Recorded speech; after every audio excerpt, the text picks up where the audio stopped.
శక్తి తైలాభిషేక ఆదివారపు ఆరాధన. సమయం ఉదయం 8:30 గంటల నుండి. స్థలం వైస్రాయ్ గార్డెన్స్, జుబ్లీ బస్టాండ్ ఎదురుగా, సికింద్రాబాద్. ప్రార్థనా శక్తి తైలాభిషేక ఆరాధన ప్రతి నెల 2వ మంగళవారం. సమయం ఉదయం 10 గంటల నుండి. Shri convention hall, C R Reddy women's college, Vatluru, Eluru. ప్రార్థనా శక్తి తైలాభిషేక ఆరాధన అక్టోబర్ 15 బుధవారం. సమయం ఉదయం 10 గంటల నుండి. స్థలం A1 convention hall, old Guntur road, Ongole. ప్రార్థనా శక్తి తైలాభిషేక ఆరాధన అక్టోబర్ 16 గురువారం. మొదటి ఆరాధన ఉదయం 7 గంటల నుండి. రెండవ ఆరాధన ఉదయం 10 గంటల నుండి. స్థలం సీతారాం టౌన్షిప్ ఎదురుగా, housing board colony, Nallapadu road, Guntur. ప్రార్థనా శక్తి తైలాభిషేక ఆరాధన అక్టోబర్ 17 శుక్రవారం. సమయం ఉదయం 8 గంటల నుండి. స్థలం ఎస్ఆర్ గార్డెన్స్, ఈనాడు ఆఫీస్, వైరా రోడ్, వెలుగుమట్ల, ఖమ్మం. యేసయ్య నామములో మీకు వందనాలు తెలియపరుస్తూ ఉన్నాను. ఈ దినము కొరకు దేవుడు సిద్ధపరిచిన వాగ్దానాన్ని మనం స్వాధీనపరచుకుందాం. వాక్యాన్ని నోట్ చేసుకోండి, స్లోగా చెప్తున్నాను. లూకా సువార్త 21వ అధ్యాయము 28వ వచనం 28వ వచనం మనం ధ్యానం చేసుకుందాం. ఇవి జరగనారంభించినప్పుడు మీరు ధైర్యము తెచ్చుకుని మీ తలలెత్తుకునడి, మీ విడుదల సమీపించుచున్నదనెను. నువ్వు చాలా ప్రార్థన చేస్తున్నావు కదా, ఏంటి ప్రభా నాతో మాట్లాడు, ఒక్క మాట ఈరోజు వాగ్దానం అయితే నాకే రావాలి అని అడుగుతున్నావు కదా. అందుకు దేవుడు ఈరోజు నీకే ఇస్తున్న వాగ్దానము, నీకు విడుదల సమీపించబడింది అని చెప్పారు. ఆయన విడుదల వచ్చింది అంతే. నమ్ముతున్నావా? అద్భుతమైన ఆశీర్వాదాన్ని నువ్వు చూడబోతున్నావు. నాకు ఈ చెర ఎప్పుడు విడుదలవుతుంది, ఈ సమస్య నాకు ఎప్పుడు పోతుంది, అసలు ఈ విషయం గురించి నేను మర్చిపోవాలంతే, ఇంకా అంతగా నన్ను బ్లెస్ చేయ ప్రభు, నాకు విడుదల ఇవ్వ, నేను తట్టుకోలేకపోతున్నాను ఈ కష్టం శ్రమ అని అనుకుంటున్నావు కదా. నువ్వు దేని విషయంలో ఆ డెలివరెన్సీ, ఆ విడుదల, బహుశా అప్పుల, లేకపోతే అనారోగ్యమో, లేకపోతే ఏదైనా కొరత, లేకపోతే ఏదైనా రెస్పాన్సిబిలిటీ ఎక్కువైపోయింది, నా వల్ల కాదు ఇలా చూడటం, అది రకరకాలుగా అనుకుంటున్నావేమో. నువ్వేది విడుదల కావాలని కోరుకుంటున్నావో ఈరోజు పరిశుద్ధాత్ముడు నీతో మాట్లాడుతున్న గొప్ప మాట ఏంటంటే, పరిశుద్ధాత్మ శక్తి నీకు ఇస్తున్నటువంటి గొప్ప ఆదరణ మాట ఏంటంటే, నీకు విడుదల సమీపించిందని నేను ప్రభువారు చెప్పారు. అందుకనే మీ తలలెత్తుకునుడి. తలదించుకున్నావు కదా ఎంతవరకు విడుదల లేక, విడుదల ప్రకటిస్తున్నాడు ఆయన. ఎక్కడ తల దించుకునే ఉన్నావో, ఎన్ని మాటలు పడ్డావో, అక్కడ దేవుడు నిన్ను తలెత్తుకునేలా చేస్తా. తల ఎప్పుడు పైకి లెగుస్తుందండి? మనకు తల ఎప్పుడు పైకి లెగుస్తుందంటే ఒక రకమైన ధైర్యం మనలో వచ్చినది. ఫైనాన్షియల్గా మనం బాగున్నప్పుడు, ఆరోగ్యపరంగా మనం బాగున్నప్పుడు, మంచి అన్ని నార్మల్ రిపోర్ట్స్ వచ్చినప్పుడు, హాస్పిటల్కి వెళ్ళినప్పుడు తల డౌన్ అయిపోతుంది నీరసంగా ఉన్నప్పుడు. ఆ నీరసంలో కూడా టెస్టులన్నీ కూడా నార్మల్ వచ్చినాయి అనుకోండి, తెలియకుండా కళ్ళు కూడా పైకి లేచిపోతుంటాయి. తల తనకు ఆటోమేటిక్ తెలియకుండా పైకి లేస్తుంది, ఒక శక్తి వస్తుంది. ఫైనాన్షియల్గా బాగాలేదనుకోండి, ఎక్కడ నలుగురిలో కూడా తల దించుకునే ఉంటాం. ఫైనాన్షియల్గా బాగున్నప్పుడు, గోల్డ్ నువ్వు తెచ్చుకున్నప్పుడు, అన్నీ నీకు సమృద్ధిగా ఉన్నప్పుడు మెడ కిందకి దిగుతుందా? తల పైకి లేస్తుంది. అంటే కొన్ని విషయాలు ఈ తలపైకి లెగటం ఒక రకంగా ఉంటుంది, కానీ నీ స్థితి అన్ని విషయాల్లో దీవెనకరమైన సాక్షిగా నువ్వు ఎత్తబడతావు. విడుదల సమీపించిందా? నేను దేవుడు గొప్ప విడుదల నీకు ఇచ్చాడు. ఇక నువ్వు ఆ కష్టములో, శ్రమలో ఉండవు, దేవుని కార్యాన్ని చూస్తావు. పరిశుద్ధాత్ముడు నీకు తోడుండును గాక. God bless you. వాక్య భాగంలోకి వెళ్దాం. పరిశుద్ధాత్మ దేవుడు మనకిస్తున్న మాటను మనం ధ్యానం చేసుకుందాం. మత్తయి సువార్త 8వ అధ్యాయము. బైబిల్ ఉన్న వారందరూ తెరవండి. మత్తయి సువార్త కొత్త నిబంధనలో మొదటి పుస్తకముగా ఉంటుంది. అంతటి సముద్రం మీద తుఫాను లేచినందున ఆ దోణి అలల చేత కప్పబడెను. అప్పుడు ఆయన నిద్రించుచుండగా వారు ఆయన యొద్దకు వచ్చి, ప్రభువా, నశించిపోవచ్చున్నాం, మమ్మల్ని రక్షించమని చెప్పి ఆయనను లేపిరి. అందుకైన అల్ప విశ్వాసులారా, ఎందుకు భయపడుచున్నారని వారితో చెప్పి లేచి గాలిని సముద్రమును గద్దింపగా మిక్కిలి నిమ్మల మాయను. ఆ మనుషులు ఆశ్చర్యపడి, ఈయన ఎట్టివాడో, ఈయనకు గాలియు సముద్రమును లోబడుచున్నవని చెప్పుకొనిరి. ఆమెన్. గట్టిగా హల్లెలూయా చెప్పండి. హల్లెలూయా. మరి యేసు ప్రభు వారు గత 2000 సంవత్సరాల క్రితం భూలోకానికి వచ్చినప్పుడు ఆయన ఒక దోణి ఎక్కినప్పుడు ఆయన శిష్యులు ఆయన వెంట ఉన్నారు. అంతటి సముద్రం మీద తుఫాను లేచినందున శిష్యులు ఉన్నారు. శిష్యులు అంటే సడన్గా ప్రార్థనకు వచ్చిన శిష్యులు అయిపోతారా? శిష్యులు అవ్వాలంటే కొంత టైం పడుతుంది. గురువుగారితో ఒక గురువుని వెంబడించాలంటే ఒక మనుష్యుడు, ఆ మనుష్యుడు శిష్యర్కం నేర్చుకోవాలి. గురువుకి దైవానికి సంబంధం ఎలాగుందో గమనిస్తాడు శిష్యుడు. హల్లెలూయా చెప్పండి. ఒక మనుష్యుడిని గురువు అని ఎప్పుడంటావంటే అతని దగ్గర ఉన్నటువంటి జ్ఞానాన్ని బట్టి, అతని దగ్గర ఉన్నటువంటి వరమును బట్టి, అతని దగ్గర ఉన్నటువంటి దైవ ప్రత్యక్షతను బట్టి ఒక మనుషుణ్ణి గురువుగా ఎంచుకుని ఆ గురువుకి ఈయన శిష్యుడిగా మారాలంటే ఆ గురువుగారు చేసిన అద్భుత కార్యాలు చూస్తూ, ఆ గురువుగారు పలికిన మాటలు ప్రవచనాలు నెరవేర్పు చూస్తూ, ఆయన అనేక మంది రోగులను బాగు చేస్తున్నవన్నీ చూస్తే అప్పుడు వారు ఆయనను వెంబడిస్తూ ఉండగా, చూస్తూ చూస్తూ చూస్తూ ఉండగా అప్పటికి ఆ మనసు వస్తుంది.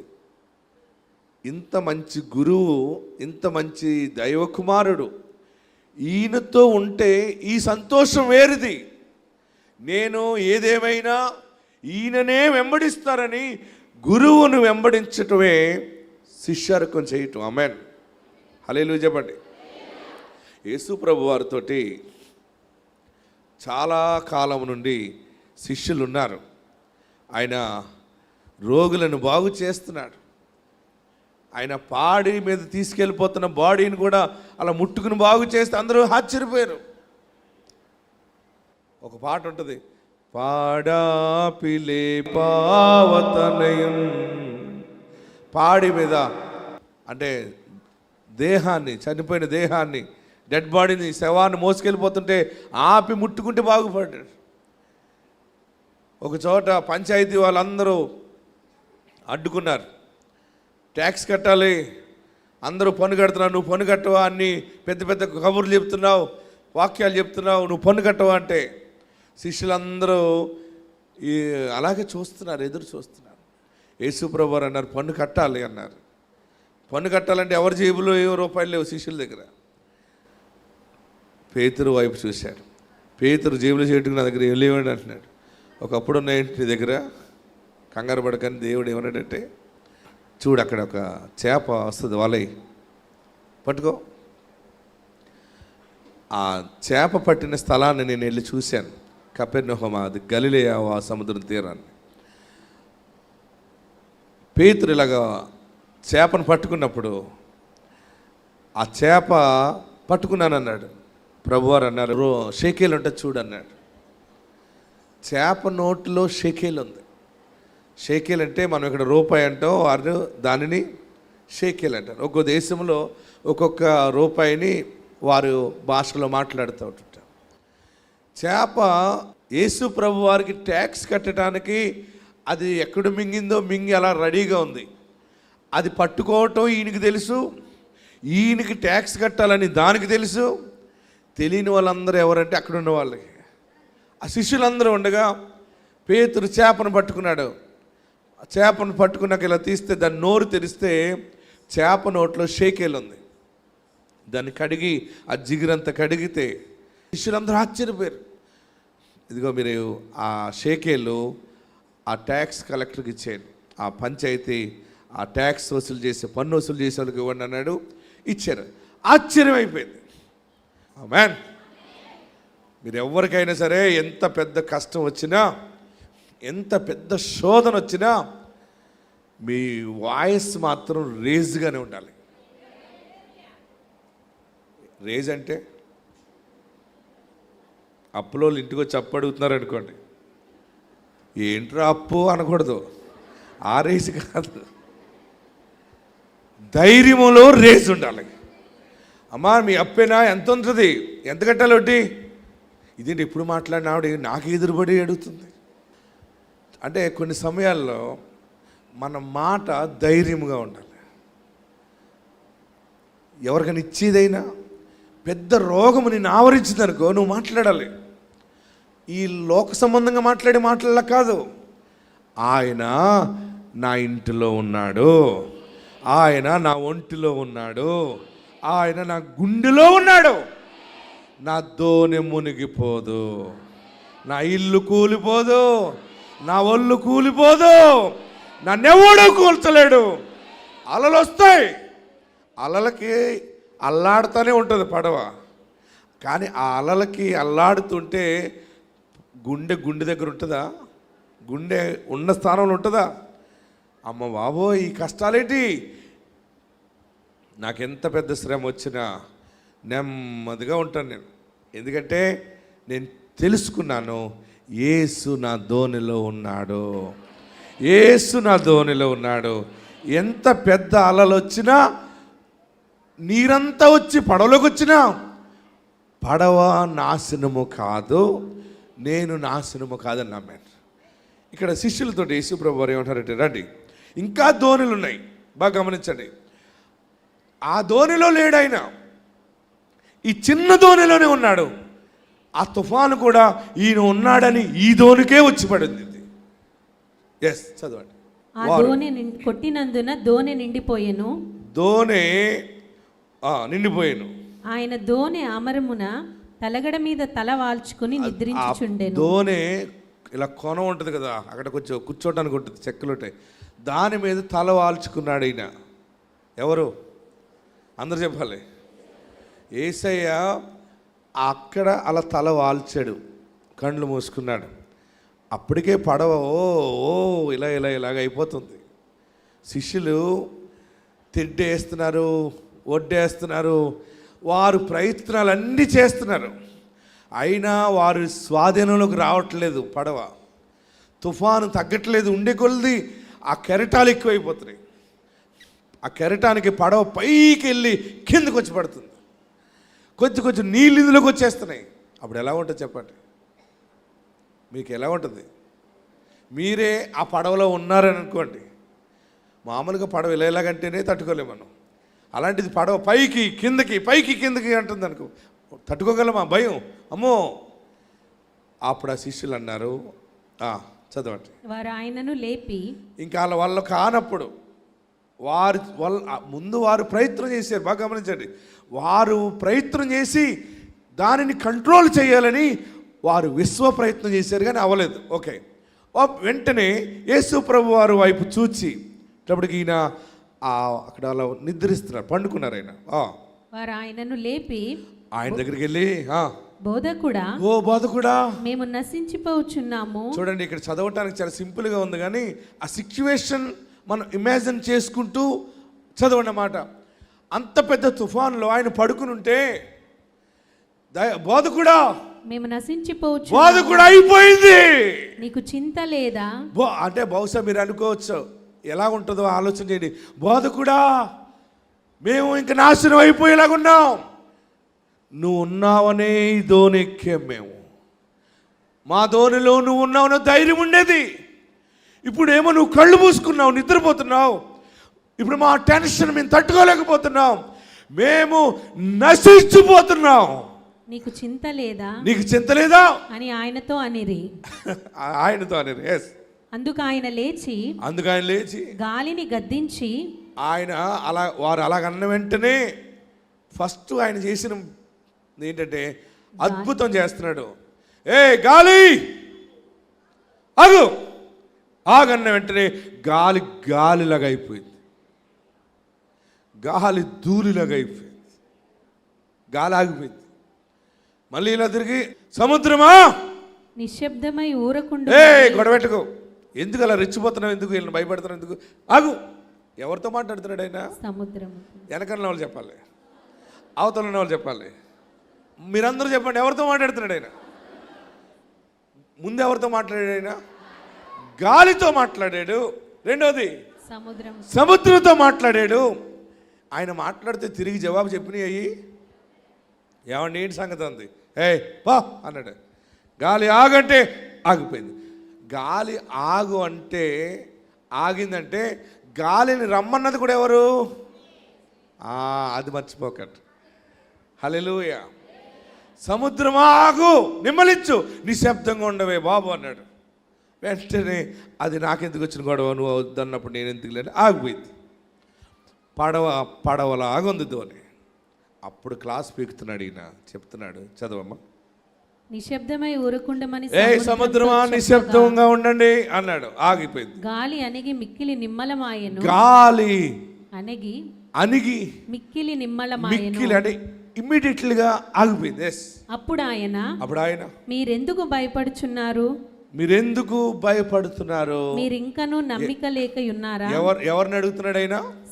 ముందు ఏమన్నాడంటే, శిష్యులు ఏమన్నారంటే, బాబు మేము నశించిపోతున్నాం, చచ్చిపోతాం, నీకు జాలి లేదా అన్నారు. చింత లేదా? వెంటనే ఆయన ఏం చేశాడంటే, నోరు మొయ్యండి రానలేదు. తిరిగి వాళ్ళకి జవాబు చెప్పలేదు. ముందు ఆయన ఏ శోధన పంపాడు దాన్ని బ్రేక్ చేశాడు. ఫస్ట్ గాలి కొంచెం ఆగు, గొడవ పెట్టేస్తున్నారు వీళ్ళు, ఆగు. సముద్రమా కాసేపు నెమ్మదిగా ఉండవే బాబు, గమ్ముగా ఉంటూ. ఆగింది. అప్పుడు అంటున్నాడు ఈయన, అసలు మీకు బుద్ధి ఉందరా? మీరు శిష్యులేనా? ఏమంటున్నాడు? మన లాంగ్వేజ్లో, మనం గూడెం లాంగ్వేజ్లో మాట్లాడుకుందాం. మీకు అసలు నమ్మకం ఉందా? అసలు మీరు శిష్యులేనా? ఇంత పెద్దవాడిని నేను ఇక్కడ ఉన్నాను, నేను ఎలాంటి వాడినో మీకు తెలుసు. నేను ఉండగా మీకు నాశనం కలుగుతుందా? కలగదండి. మరి ఎందుకు నన్ను లెక్కొట్టేశారు? నేనేదో చక్క పడుకున్నాను, నన్ను ఎందుకు లెక్కొట్టారు మీరు? నేను గమనిస్తున్నా మీరెంతవరకు విశ్వాసంతో నమ్మకంగా ఉంటారా అని. నాకు నిద్రపోతానా?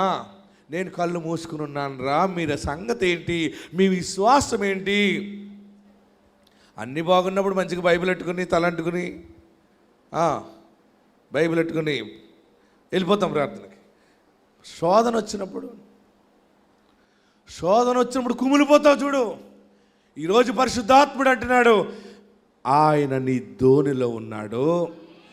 నీ పడవ తిరగబడినా కూడా సరిపోవు నువ్వు. హల్లెలూయా చెప్పండి. నీది నిన్ను ఆటాడుకున్నా సరే, మన విశ్వాసం ఎలాగుండాలంటే, ఏం చేసినా నా దేవుని చేతిలో ఉన్నాను నేను. హల్లెలూయా. అలాంటి విశ్వాసం అబ్రహాముకుంది. అలాంటి విశ్వాసములోకి మనం రావాలి. నీ బిడ్డ పాడైపోదు, నీ భర్త పాడైపోడు, నీ భార్య పాడైపోదు, నీ ఆస్తి పాడైపోదు, నీ వ్యాపారం నాశనం అయిపోదు, నీవు ఊరు వదిలి పారిపోయే పరిస్థితి రాదు. మరలా అక్కడే నిన్ను స్థిరపరుస్తాడు. హల్లెలూయా చెప్పండి, హల్లెలూయా చెప్పండి. చాలా కష్టాల్లో ఉండి వచ్చిన మీరందరికీ దేవుని ఆత్మ మాట్లాడుతూ ఉంది. ధోని మన ఇంటికి గుర్తుగా కనపడుతూ ఉంది. ధోనిలో ఉన్నటువంటి శిష్యులు మన కుటుంబ సభ్యులకు సూచనగా ఉన్నారు. ధోనిలో యేసులాగే ఉన్నాడు. నీ ఇంటికి ఎప్పుడో వచ్చాడైనా, నీ ఇంటిలోనే ఉన్నాడు. నువ్వు ఏడుస్తున్నావా చూస్తున్నాడు, నువ్వు తలబాదుకోవటం చూస్తున్నాడు. హల్లెలూయా, గట్టిగా హల్లెలూయా చెప్పండి. మీకు ఇంకోటి గుర్తుపెట్టుకోవాలి, ఆ మిగిలిన ధోనులకి తుఫాను రాలేదు. ఈ ధోనికి ఎందుకు వచ్చిందంటే, ఈ ధోనిలో పక్కా దేవుడు ఉన్నాడు. అందరూ బాగున్నారు. మా తోటికోళ్ళండి ఎంత బాగుందో, మా మధ్యగారు ఎంత సంపాదించేసుకున్నాడు, నా మొగుడే ఇలాగ అమాయకుడు అయిపోయాడు, మాకే ఎంత దరిద్రం అయిపోయింది. వాళ్ళకి డబ్బులు ఇచ్చాం, వాళ్ళు పట్టుకుపోయారు, వీళ్ళని నమ్మితే వీళ్ళు మోసం చేశారు, మాకు ఇంటి వాటా అన్యాయం జరిగింది, భూమికి అన్యాయం జరిగింది, అందరూ మమ్మల్ని మోసం చేసేసారు అని అనుకుంటున్నావు కదా. ఎందుకు ఇన్ని కష్టాలు, నాకేంటి కష్టాలు ఏడుస్తున్నావు కదా? ఎందుకంటే యేసు నీ దగ్గర ఉన్నాడని గుర్తు చేయటానికి. ఈ మొగలి రేకుల మధ్య ఒక మొగలి పువ్వు వలె అద్భుత సాక్ష్యం రాబోతా ఉంది. కలువ నీటిలోనా ఏ నీరు? మురికి నీరు ఉంటుంది. మంచి కలువ పువ్వు ఎందులో వస్తుందో తెలుసా? పంట కాలంలో వచ్చే కలువ పువ్వు చాలా లేతగా చిన్నగా ఉంటుంది. మురికి చెరువు ఉన్న చోట నీరు స్తంభించిపోయి మురికిగా ఉన్న చోట తామరాకుల మధ్య కలవ పువ్వు ఆశీర్వాదంగా వస్తుంది. హల్లెలూయా. గట్టిగా హల్లెలూయా చెప్పండి, గట్టిగా హల్లెలూయా చెప్పండి. నీ ధోనిలో యేసు ఉన్నాడు. శ్రమ ఉన్నదంటే, శోధన ఉందంటే, ఇంకా చెలరేగిపోతుందంటే ఒకటే గుర్తుపెట్టుకో, ఆయన ఒక అద్భుతము చేయటానికి సైలెంట్గా ఉన్నాడు. వీరందరూ వచ్చి బోధకుడా మేము నశించిపోతున్నాం, నీకు జాలి లేదా? ఆయన ఏమన్నాడు తెలుసా? చదవండి అక్కడ.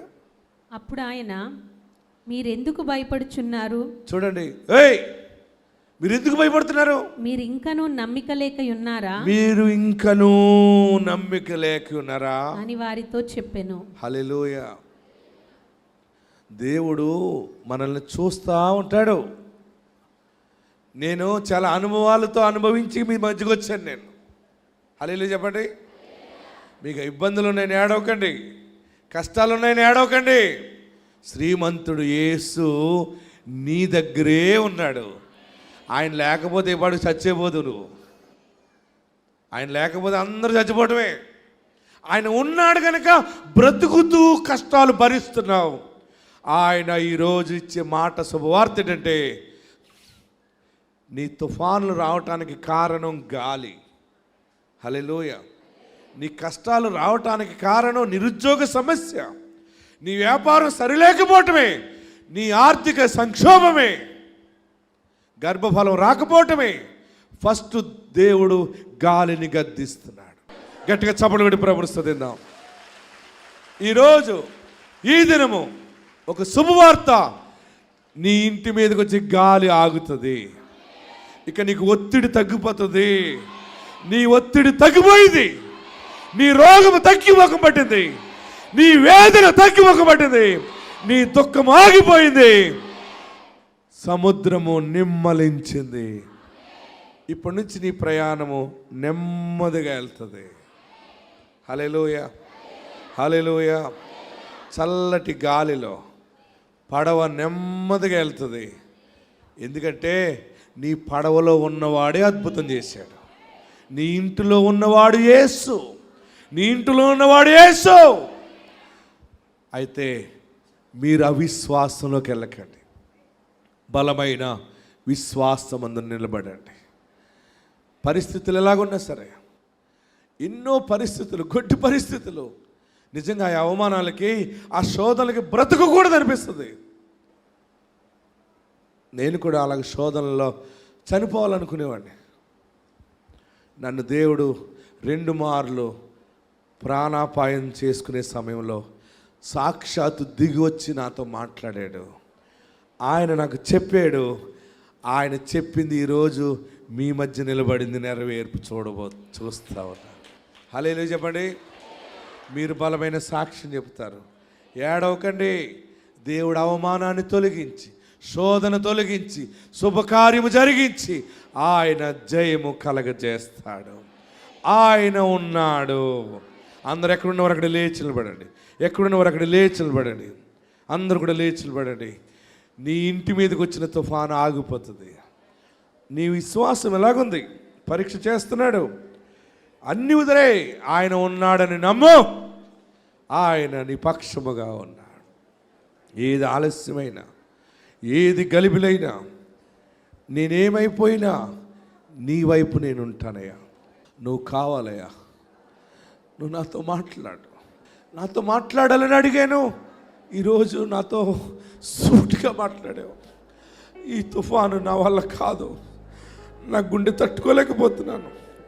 ఈ అప్పులు, ఈ అవమానము, ఈ మారని మనిషి ఏం చేస్తే మారుతాడు, ఏం చేస్తే మారుతుంది, ఎలాగ సమాధానం వస్తుంది? నా వంతు, నా ప్రయత్నాలన్నీ చేశాను. ఏ డాక్టర్ దగ్గరికి వెళ్తే రోగం తగ్గుతుంది, ఏ జడ్జి దగ్గరికి వెళ్తే రోగం తగ్గుతుంది, న్యాయం జరుగుతుంది. ఏడుస్తున్నావా? నా మనసు బాగుగా లేదు. నిజముగా ఈ మాటలు విన్నప్పుడే గుండెకి ధైర్యంగా ఉంటుంది, కానీ ఇక్కడి నుంచి వెళ్ళాక నా వల్ల కావట్లేదని ఏడుస్తున్నావా? ఇలా ప్రతిరోజు వాగ్దానం ద్వారా బ్రతుకుతున్నానని ఏడుస్తున్నావా? నాకెవరున్నారు, నన్ను ఎవరు ఆదుకుంటారని ఏడుస్తున్నావా? నాకెప్పుడు ఈ అవమానం పోతుంది, ఎప్పుడు ఈ అన్యాయము దూరం అవుతుంది, నాకెప్పుడు న్యాయము జరుగుతుంది, నాకెప్పుడు పెళ్ళి అవుతుంది అని ఏడుస్తున్నావా? నాకెప్పుడు ఇల్లు వస్తుంది, నాకేమొద్దు, మనసుకు నెమ్మదుంటే చాలు, నాకేమొద్దు బాబు, నాకు ప్రాణమునకు నెమ్మది ఈ బాబు అని ఏడుస్తున్నావా? నీ ఏడుపు ఆయన చూసి మాట్లాడుతూ ఉన్నాడు, నీ బాధ ఆయన చూసి మాట్లాడుతూ ఉన్నాడు. ఏడవకు, నువ్వు ఒంటరివి కావు. ఏడవకు, నీవు ఒంటరివి కావు. ఏడవకు, నువ్వు ఒంటరివి కావు. నీ మాటలు ఇలాగున్నాయి, నా బ్రతుకలా లేదు బాబు, ఇక నా వల్ల కాదు. అప్పులో తొలగించు, రోగాన్ని తొలగించు, సమస్యలు తొలగించు. నీవు మాట సెలవి. హల్లెలూయా.